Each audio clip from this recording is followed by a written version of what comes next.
What's happening, troops? Your boy VB here. Hope you're all doing really well and welcome back to my channel. So I've been doing some grinding off stream. I know I said I wouldn't, but I have. So this is just a quick video to show you. I joined the Covenant. I used the Pharaoh stone at No Man's Wharf.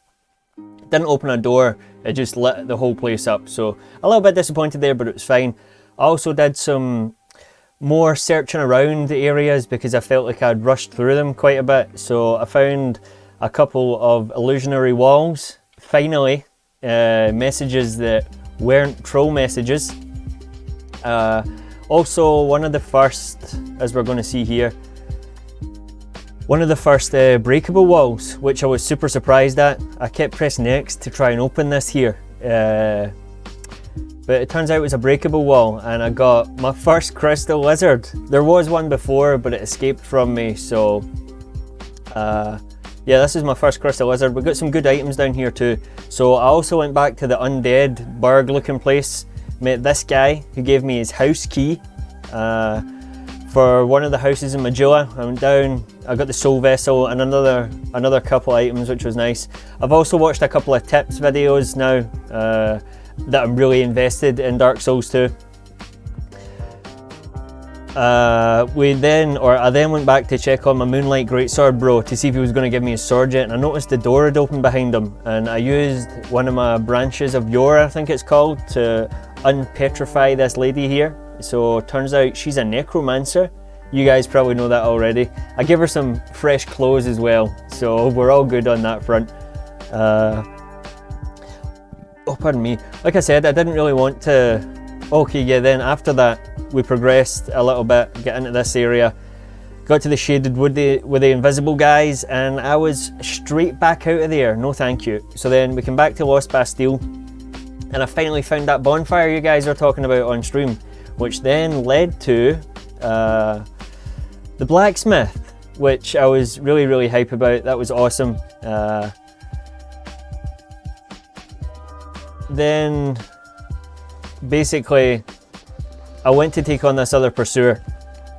I fought 3 pursuers now. I've only got 2 of them recorded. I didn't record the other one because it took me so many tries to do it, but I've been trying to commit to just using my two-handed greatsword. I've got my shield out here because of the invisible guys in the forest. I was like trying to block all the arrows and shit that were shooting at me because I couldn't see them. So I'm about to realise that I'm still one-handed. I'll get two-handed in a second. Check out these dodges.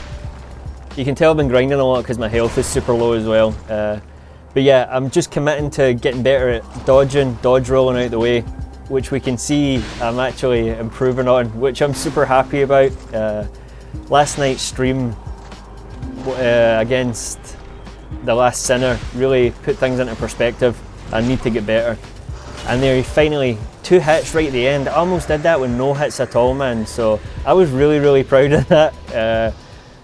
Yeah, I probably shouldn't have been, but yeah, I really was. So I then went back to Hyde's Tower because I was grinding for, as you can see, I've got the Hyde Tower Knight helmet on, which I actually have one of those helmets in real life. I'll maybe wear it next stream. I was grinding for the rest of the armor and decided, you know what, fuck it, I'm going to try and take on this dragon. And I was pleasantly surprised at how much health I was taking off of him. So I have upgraded my greatsword again. I now need Titanite chunks to upgrade it further, but I'm sure they'll come in time. I've also pushed my ADP up. I think it's between 30 and 32. Put a few more stats, and put a few more points into endurance and vitality as well, maybe a couple into strength. So I really didn't want to do any bosses off stream, but I was just getting so carried away and enjoying myself. I didn't know this was going to be a boss anyway when I walked through the fog gate. So we're going to see something really cool here too. So I don't know why, but in this boss fight and in the gargoyle boss fight, there was no cutscene. So there's no proof at how many times it took me to beat these guys. But I'm going to tell you right now, I did Sentinels first time. You're probably not going to believe it if you've watched any of my performances so far, but I really have been practicing getting the timing down for my dodge rolls. So I really feel like it's starting to pay off, as you'll maybe see in this fight as well. Not as clean as the last Pursuer fight, but still pretty clean for someone of my skill. So yeah, first time here. I don't know if that's because this is one of the easier bosses. It probably is, and that's probably why I had an easier time on it. But again, no shield, which is completely out of my comfort zone. Demon Souls and Dark Souls, I relied heavily on my shield. I always do. Bloodborne's different, you know, it's much faster paced and you can parry quite easily in Bloodborne, I think. So yeah, you get ridiculed for, oh jeez, oh sorry, you get ridiculed for using your shield in Bloodborne, which is really cool. It teaches you basically this is how this game is going to be played. So but yeah, I wanted to grind mostly for Souls and to practice my rolling, because how defeated I felt after my very few attempts at the last Sinner on the last stream. It just felt like, man, I really need to improve before I'm going to be able to do any bosses moving forward. And I know that Dark Souls 3 relies a lot on good timing and stuff like that, so it's about time I practice this stuff. So down to the last Sentinel. I was taking them on one by one. That's usually how I do multiple fights. Take one health bar down at a time. So again, with the dodging here, really feel like I'm improving. There is an attack coming up though, I'm sure. Oh, it's already happened actually, I think. Yeah, another dodge, and we finished it. So again, first time, unbelievable, I know, but I was super chuffed with this, even if it is one of the easier fights. Yeah, I don't care. So I then went back to level up a little bit and come back to this area. Oh, I can hear my cat. Realised I hadn't been down this way. So we come down here just to see what the deal was, and I found a couple of items. Large club, and to my surprise, the Pursuer's back, my boy. So let's see this. Take a look at my health bar. Now yeah, I've learned the Pursuer's moves now. Like, I find that I've got my timing down quite well. Still nerve-wracking anytime I see that cursed blade coming, but and like I say, I have upgraded my greatsword to, I think it's +6 now. But still, massive improvement for me here. Come on. Am I going to do it? Am I going to do it? Boom. No hit Pursuer. That's crazy for me. Crazy. Really celebrating. Let's go! So then I come back up and I met this guy. I fought the little Dark Phantom. I didn't save it. I thought I saved the fight with the Dark Phantom. Wasn't very exciting anyway, so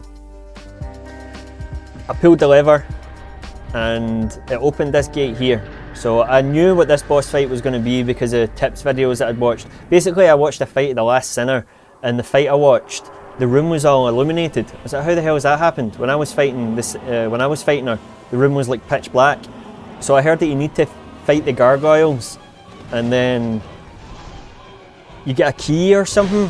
I don't recall getting a key from the fight, but it's something to do with fighting the gargoyles, and it opens the two doors at the sides of the last Sinner's fight, and you can go in and light the torches so the room isn't as dark, and you can lock on from further away. So all of this grinding here, like I say, I didn't want to do it off stream, but it was all in preparation for the last Sinner. And I was reading online that, or some people were saying, not everybody, but the consensus I could see was the last Sinner pretty much is teaching you about how this game is different, how you need to get timing down and other things like that. So the timing of your heals, Estus and whatnot. Life gem, sorry, not Estus. Yeah, as we're about to see here, again, there's no cutscenes entering the room for this fight or Sentinel. So this is first attempt. You're just gonna have to believe me. Why would I lie to you, you know? So I've taken down, I don't know what, 2 of them already. I will say this fight was much easier than the gargoyles in Dark Souls 1, I think. So, and a ton easier than the the man-eater gargoyle fight in Demon Souls. Don't ever want to think about that again. But yeah, here we go, down to the last gargoyle. Timing of my dodges got a lot better. I think the EDP helps as well, obviously. Unlucky there, but time for another Estus.